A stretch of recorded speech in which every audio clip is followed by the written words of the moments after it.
എന്റെ ഹൃദയത്തിന്റെ ഉടമ അവസാന ഭാഗം. രചന ജാസ്മിൻ കുഞ്ഞോൾ. അവതരണം Shahul Malayil. Editing Faisal C M Noonjeri. ശ്രീഹരിയുടെ കാർ മുറ്റത്തേക്ക് കയറി വരുന്നതിന്റെ ശബ്ദം കേട്ട് അനൂപ് ഹാളിൽ നിന്ന് എഴുന്നേറ്റു. അപ്പോഴേക്ക് ഇന്ദ്രൻ മുകളിൽ നിന്ന് താഴേക്ക് ഇറങ്ങി. കൂടെ മായയും ഉണ്ടായിരുന്നു. ഇന്ദ്രന്റെ മനസ്സെന്തോ ഇവിടെ നിൽക്കാത്ത പോലെ തുള്ളിച്ചാടുന്നുണ്ടായിരുന്നു.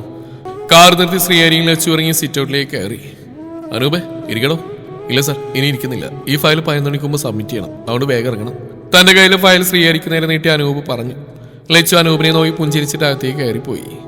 ചേച്ചി, ഹാളിൽ ഒരു ഭാഗത്ത് നിൽക്കുന്ന മായുടെ അരികിലേക്ക് ലച്ചു വേഗത്തിൽ നടന്നു. പോയി വന്നോ? വാവേ കണ്ടോ? കണ്ടു. എന്ത് രസം. ആളൊരു കൊഞ്ചലോടെ മായയുടെ കൈകൾ പിടിച്ചു. അപ്പോഴേക്ക് അനൂപിനെ പറഞ്ഞയച്ച് ശ്രീഹരി ഇന്ദ്രനകത്തേക്ക് കടന്നു വന്നു. ശ്രീഹരി മായയും ലച്ചുവിനെയും മാറി മാറി നോക്കി. മായയുടെ മുഖത്ത് അവന്റെ കണ്ണുകൾ പതിഞ്ഞു നിന്നു. മുൻപെങ്ങും ഇല്ലാത്ത എന്തോ ഒരു മാറ്റം അവളുടെ മുഖത്ത് നിഴലിച്ച് കണ്ടതും ശ്രീഹരി ഇന്ദ്രനെ നോക്കി. ഇന്ദ്രന്റെ മുഖത്ത് എന്തോ ഒരു മാറ്റം വന്ന പോലെ. ഡാ, ഒന്ന് വന്നേ. ഇന്ദ്രൻ നോക്കി പറഞ്ഞിട്ട് ശ്രീഹരി പുറത്തേക്ക് തന്നെ നടന്നു. ഇന്ദ്രൻ ശ്രീഹരിക്ക് പിന്നാലെയും. എന്താ ഏട്ടാ, നിനക്ക് എന്നോട് എന്തെങ്കിലും പറയാനുണ്ടോ? അത് ഏട്ടാ പറയടാ. വേറൊന്നുമല്ല, എൻ്റെ ഏട്ടനൊരു വല്യച്ഛനാവാൻ പോവാ. ഡാ! ശ്രീഹരിയുടെ ശബ്ദം വല്ലാത്തൊരു സന്തോഷത്തോടെ ഉയർന്നു. റിയലി? സത്യേട്ടാ. ഈശ്വര! ശ്രീഹരി ഒട്ടും സമയം കളയാതെ അവനെ കെട്ടിപ്പിടിച്ച് വരിഞ്ഞു മുറുക്കി. ഇന്ദ്രനെ പോലെ ശ്രീഹരിയുടെ മനസ്സിൽ ആഹ്ലാദം വന്ന് നിറഞ്ഞു. അവൻ ഇന്ദ്രന്റെ തോളിൽ കൈവച്ചു. കണ്ണുകൾ നിറഞ്ഞു വന്നു. അവളുടെ മുഖത്തുള്ള ക്ഷീണവും നിന്റെ മുഖത്തുള്ള സന്തോഷം എനിക്ക് നേരത്തെ തന്നെ തോന്നിയിരുന്നു. സന്തോഷേടാ, ഒരുപാട്. ഇന്ദ്രനെ ഒന്നും പറയാതെ ചിരിച്ചു. ആ ചിരിയിൽ ഒരു പുരുഷന്റെ പൂർണ്ണതയുണ്ടായിരുന്നു. ഭർത്താവായതിന്റെ, അച്ഛനാവാൻ പോകുന്നതിന്റെ. വാ! ശ്രീഹരി ചിരിയോട് അകത്തേക്ക് നടന്നു. ശ്രീഹരി മായയുടെ അരികിലേക്ക് വന്നു. സന്തോഷായി മോളെ, ഒരുപാട്. ആളുടെ മുഖത്തേക്ക് ശ്രീഹരി ഏറെ സ്നേഹത്തോടെ നോക്കി. മായ തലയുരുത്തി അവനെ നോക്കി. ആ കണ്ണുകളിൽ അപ്പോൾ ഒരു ഏട്ടന്റെ വാത്സല്യമായിരുന്നു, കരുതലായിരുന്നു.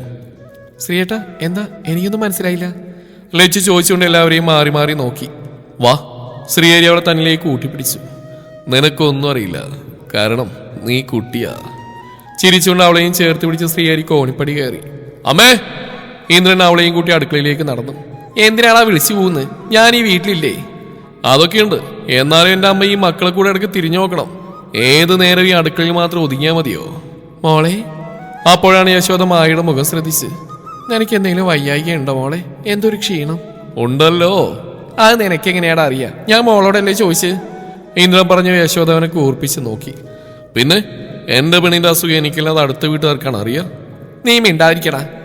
ഞാൻ മിണ്ടാ നിൽക്കൂല. ഇന്ദ്രൻ മായയുടെ തോളിൽ നിന്ന് കൈകൾ മാറ്റി അമ്മയെ ചേർത്ത് പിടിച്ചു. സസ്പെൻസിൽ ആ കാര്യം പറയാം. എൻ്റെ അമ്മ തമ്പുരാട്ടി ഒരു മുത്തശ്ശിയാവാൻ പോകുന്നു. മോളെ, സത്യാണോ?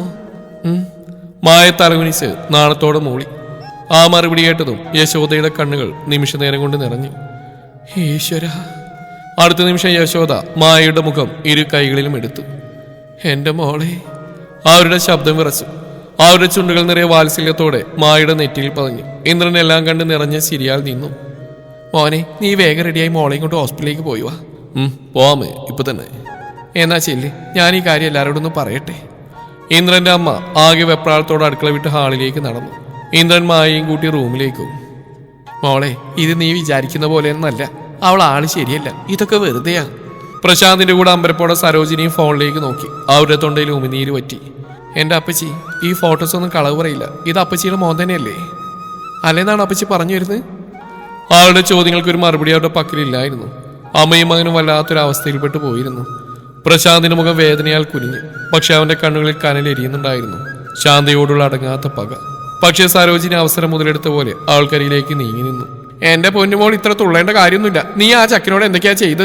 അത് നിനക്ക് തിരിച്ചു കിട്ടി, അത്രമാത്രം. അത് മനസ്സിലാക്കിയാ മതി. ഒരുത്തന്റെ താലിയും കഴുത്തിട്ട് മറ്റൊരുത്തന്റെ കൂടെ പോയി. അമ്മേ! പ്രശാന്ത് ഒരു താക്കീതോടെ അമ്മയെ വിളിച്ചു. പക്ഷെ അത് അവർ ശ്രദ്ധിക്കാതെ തുടർന്നു. പക്ഷേ എന്റെ മോൻ നിന്നെക്കാൾ നല്ലവനാ. താലി കിട്ടിയ നിന്നെ വിട്ടിട്ട് ഇത്രയും ദിവസത്തിനുള്ളിൽ അവനൊരിക്കലും തേടിപ്പോയിട്ടില്ല. അതെനിക്ക് ഉറപ്പുണ്ട്. അവസാന വാക്ക് പറഞ്ഞിട്ട് സരോജിനി പ്രശാന്തിന്റെ മുഖത്തേക്ക് അടുപ്പിച്ച് നോക്കി. ശില്പക്ക് പിന്നെ ഒന്നും പറയാനുള്ള അവസരമില്ലായിരുന്നു. അവളുടെ കണ്ണിൽ കണ്ണുനീര് ഉരുണ്ടുകൂടി. ആൾ അവർ രണ്ടുപേരെയും മാറി മാറി നോക്കി അകത്തേക്ക് പോയി. സത്യമാണോ ശ്രീയേട്ടാ? അതേ ലച്ചു, സത്യം. മായ പ്രഗ്നന്റാ. അതെയോ? വെറുതെ അല്ല. ചേച്ചിയുടെ മുഖത്ത് വല്ലാത്തൊരു ഭംഗി. അപ്പൊ ഇന്ദ്രേട്ടനും ചേച്ചിക്ക് ഒരു കുഞ്ഞാവ വരാൻ പോകുന്നുണ്ടല്ലേ? നമ്മുടെ വീട്ടിലൊരു വാവ.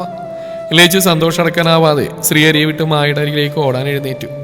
പക്ഷെ ആ എഴുന്നേറ്റ പോലെ തന്നെ ലച്ചു ശ്രീഹരിയുടെ വരിയിൽ അവന്റെ നെഞ്ചിലേക്ക് വന്ന് വീണു. ഇവിടെ കിടക്ക് വേണേ. മായ ഇവിടെ തന്നെ ഉണ്ടാവും. കുഞ്ഞുവാവ ഇത്രയ്ക്ക് ഇഷ്ടമാണെങ്കിൽ നിനക്ക് ഞാൻ തരേടി ഒരു കുഞ്ഞുവാവേ. ഒരു കള്ളച്ചിരിയോടെ പറഞ്ഞിട്ട് ശ്രീഹരി അവളുടെ മുഖത്തേക്ക് ഇമോട്ടാ നോക്കി. ലച്ചു ഒരു നാണത്തോടെ അവനെ നെഞ്ചിലേക്ക് മുൻ ചേർത്തു.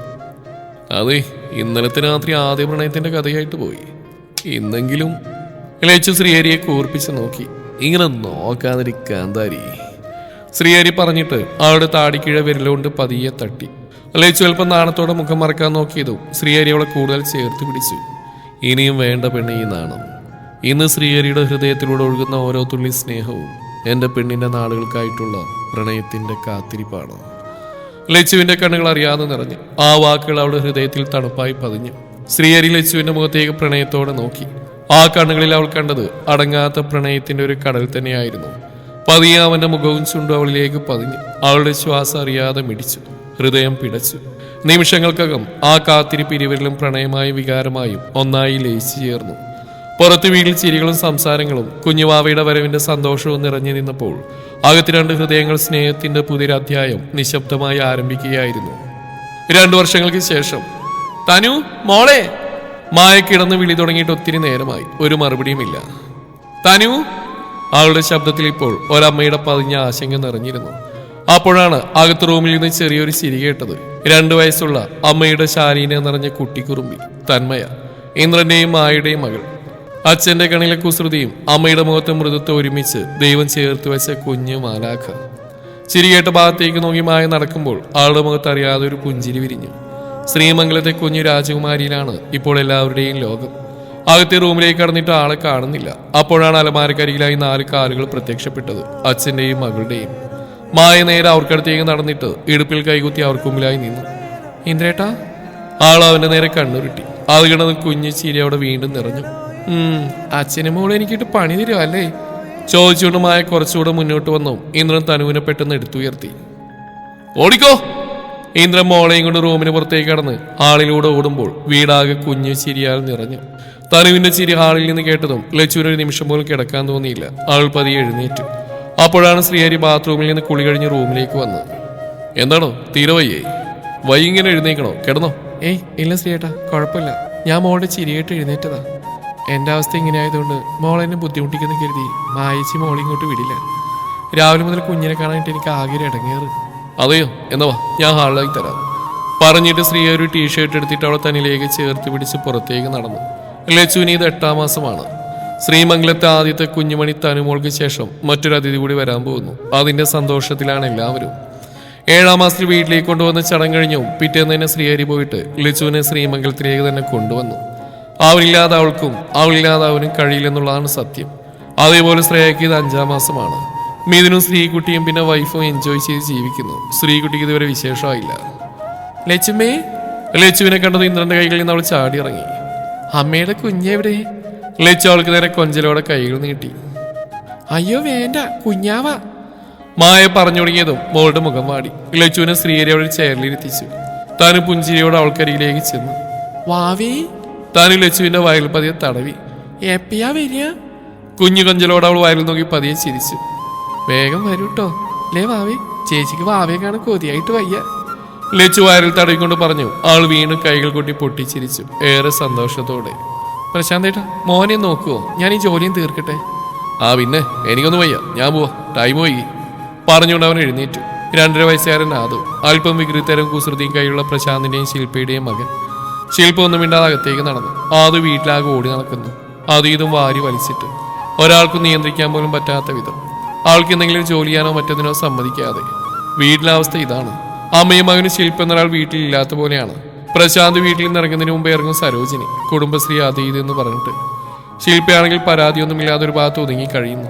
അന്ന് ശാന്തിയുടെ ആ പ്രശ്നത്തിന് ശേഷം ശില്പയുടെ വാ സരോജിനി അടപ്പിച്ചതിന് പിന്നാലെ അവൾക്ക് തന്റെ ഭാഗം ന്യായീകരിക്കാൻ ഒന്നും തന്നെ ഇല്ലാതെ പോയി. അതുകൊണ്ട് തന്നെ തന്റെ വിധിയിൽ അവൾ പത്തി മടക്കി. ദിവസങ്ങളും മാസങ്ങളും കഴിയവേ തന്റെ തളർച്ചയും ക്ഷീണം അധികരിച്ചപ്പോൾ അവൾ ആകെ മാറി. പ്രശാന്തിന്റെ സ്നേഹമുള്ള വാക്കിൽ അവസാനം അവൾ വീണു. പതിയെ അവൻ അംഗീകരിക്കാൻ തുടങ്ങി. അവൾ തന്റെ വഴിയിൽ വന്നേന്ന് തോന്നിയതും പഴയ പോലെ പ്രശ്നമില്ലെങ്കിലും പ്രശാന്തും മാറി. വീട്ടിലെ കാര്യങ്ങൾ അവിടെയും കുഞ്ഞിന്റെയും കാര്യങ്ങൾ നോക്കുമെങ്കിലും തോന്നുമ്പോൾ വരിക തോന്നുമ്പോൾ പോയെന്ന രീതിയിലായി.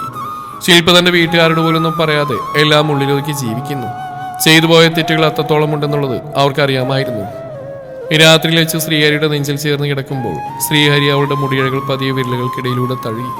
വലിയ വയറിന്റെ ഭാരത്തിലൊന്ന് തിരിയാൻ പോലും അവൾ നന്നേ പ്രയാസപ്പെടുന്നുണ്ടായിരുന്നു.